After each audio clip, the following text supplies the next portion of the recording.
खुशामदीद। Urdu edu की मुरत्तब करदा study guide पर मबनी इस खास मालूमाती सेशन में हम साइंस के कुछ बेहद दिलचस्प पहलुओं पर बात करेंगे। ये सेशन खास तौर पर महा टीईटी पेपर 1 और पेपर 2 की तैयारी के लिए तैयार किया गया है। तो बिना किसी ताखीर के हम एक मुनज़्ज़म और बेहतरीन रफ्तार के साथ इस सीखने के अमर का आगाज़ करते हैं ताकि ये तमाम अहम तसव्वुरात हमेशा के लिए ज़हन नशीन हो जाएं। अच्छा, तो आइए देखते हैं कि आज के इस सफ़र का खाका क्या है। पहले हिस्से में पौधों की साख्त और फोटोसिंथेसिस पर बात होगी। फिर दूसरे हिस्से में हम जानवरों की ग़िज़ा और रिहाइश का जायजा लेंगे। इसके बाद तीसरे हिस्से में इम्तिहानी सवालात की ज़बरदस्त मशक की जाएगी और आखिर में एक फौरी जायजा होगा। ये हमारा रोड मैप है, तो चलें आगे बढ़ते हैं। पहला हिस्सा, पौधे, उनकी साख्त और फोटोसिंथेसिस का अमल। साइंस के इन बुनियादी हिस्सों को समझे बगैर इम्तिहानी सवालात हल करना थोड़ा मुश्किल हो सकता है, इसलिए हम बिल्कुल बुनियाद से शुरुआत कर रहे हैं। ज़रा तसव्वुर करें, एक पौधे की साख्त में जड़, तना, पत्ता, फूल, फल और बीज शामिल होते हैं। अब दरअसल होता क्या है कि पानी का सफ़र ज़मीन के बिल्कुल अंदर मौजूद जड़ों से शुरू होता है। जड़ें पानी जज्ब करके उसे बड़ी महारत से ऊपर की तरफ धकेलती हैं, जहां से ये पानी तने से गुजरता हुआ सीधा पत्तों तक जा पहुंचता है। पौधे की बका का ये कुदरती निज़ाम वाकई हैरत अंगेज है ना? और फिर जैसे ही पानी पत्तों तक पहुंचता है, असल काम शुरू होता है, यानी खुराक बनाने का अमल, जिसे हम फोटोसिंथेसिस कहते हैं। सूरज की रोशनी पत्तों तक पहुंचती है और पत्ते, जो समझ ले कि इस पूरे निज़ाम का एक बड़ा कारखाना है, इस रोशनी का इस्तेमाल करते हुए पौधे के लिए भरपूर तवानाई तैयार करते हैं। यही वो वाहिद अमल है जिस पर हमारी ज़मीन की तमाम तर जिंदगी का इन्हिसार है। ये बिल्कुल एक शानदार फैक्ट्री की तरह काम करता है। अब पौधों के बाद हम जानवरों की दुनिया का रुख करते हैं। महा टीटी के निसाब को अगर देखें तो इसमें जानवरों को बुनियादी तौर पर उनकी खुराक और मस्कन यानी रिहाइश की बुनियाद पर तकसीम किया गया है। ये दर्जाबंदी आने वाले सवालात को समझने के लिए निहायत किलीदी हैसियत रखती है।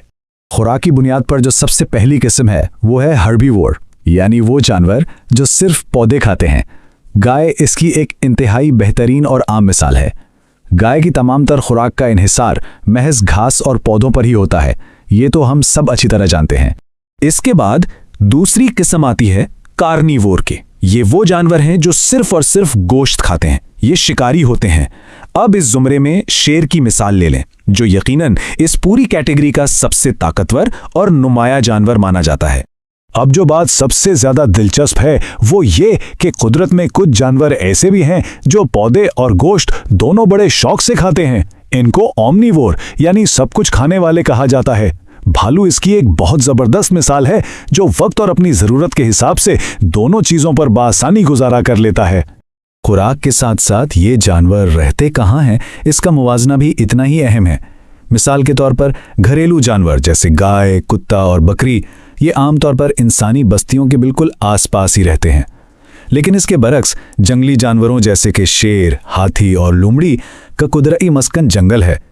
बज़ाहिर ये फ़र्क बहुत सादा सा लगता है, लेकिन यकीन जाने इम्तिहानात में यही छोटी छोटी बुनियादी बातें बहुत अहमियत रखती हैं। तो अब वक्त आ गया है इम्तिहानी सवालात की मशक का, यानी हमने अभी तक जो कुछ भी सीखा है उसका अमली इतलाक देखते हैं और पिछले सालों के पर्चों पर एक तफसीली नज़र डालते हैं। ज़रा पौधों के मुख्तलिफ हिस्सों से मुताल्लिक़ सवालात का ये रुझान देखें। 2013 के पेपर में पूछा गया कि पौधे का बीज बनाने वाला हिस्सा कौन सा है। जाहिर है फूल। फिर 2015 में तने के काम पर सवाल आया कि ये पानी पहुंचाता है, और फिर 2017 और 24 में जड़ के किरदार यानी पानी जज्ब करने पर मुसलसल सवालात दोहराए गए। इससे साफ जाहिर होता है कि ये मखसूस हिस्से इम्तिहान के नुक्ता नज़र से किस कदर अहम है। बिल्कुल इसी तरह जानवरों के हवाले से भी इम्तिहानी रुझान बिल्कुल वाज़ेह है। 2012 और 20 में गाय और हिरन के हर्बीवोर होने के बारे में पूछा गया।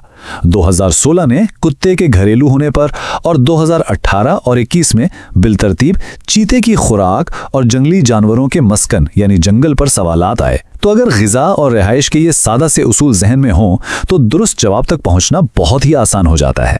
आइए 2011 के पेपर 1 का एक मखसूस सवाल देखते हैं।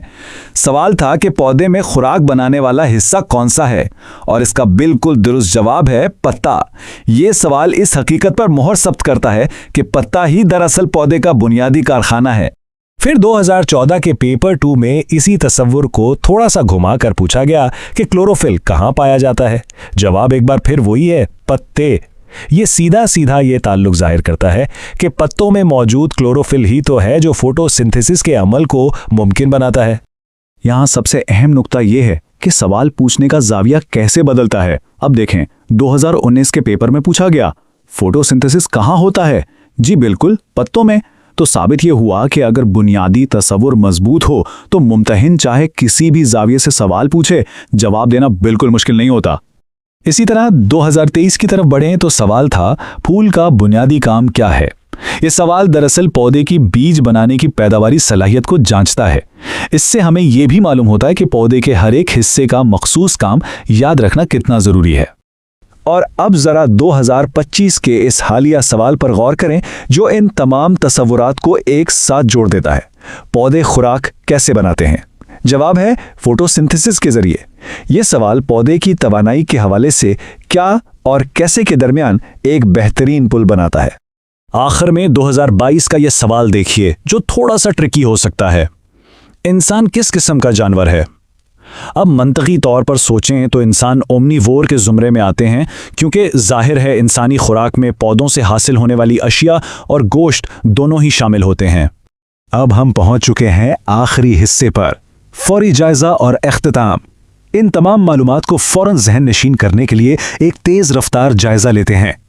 یہ ریپڈ فائر اس تیز رفتاری کی بھرپور عکاسی کرتا ہے جس کی اصل امتحان کے دباؤ کے دوران بہت زیادہ ضرورت ہوتی ہے۔ تو اس ریپڈ فائر کوئز میں 5 انتہائی اہم حقائق دہراتے ہیں۔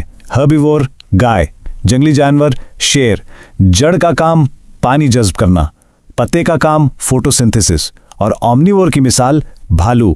یہ چند سیکنڈز کی تیز دہرائی یقینی طور پر آج کی اس پوری فاؤنڈیشن کو پختہ کر دے گی۔ ہم یہ ضرور بتانا چاہیں گے کہ آج کے اس منظم مطالعے ان تفصیلی تعریفوں اور پچھلے 15 سالوں کے سوالات کے ذخیرے کا ماخذ اے اردو ایجو کی مرتب کردہ اسٹڈی گائیڈ ہے۔ مہا TET کی تیاری کے لیے یہ تمام بہترین اور جامع معلوماتی مواد وہیں سے لیا گیا ہے۔ اور بالکل آخر میں بس یہ یاد رکھیں، فطرت کے اس پیچیدہ توازن کو سمجھنا ہی مہا TET کے سائنس کے نصاب میں کامیابی کی اصل کنجی ہے۔ کیا یہ حیرت انگیز نہیں کہ قدرت کے ان سادہ اور بنیادی اصولوں پر عبور حاصل کر کے اس امتحان پر بآسانی قابو پایا جا سکتا ہے؟ یہ کامیابی کی محض ایک شروعات ہے۔ مزید کھوجتے رہیں اور یوں ہی سیکھتے رہیں۔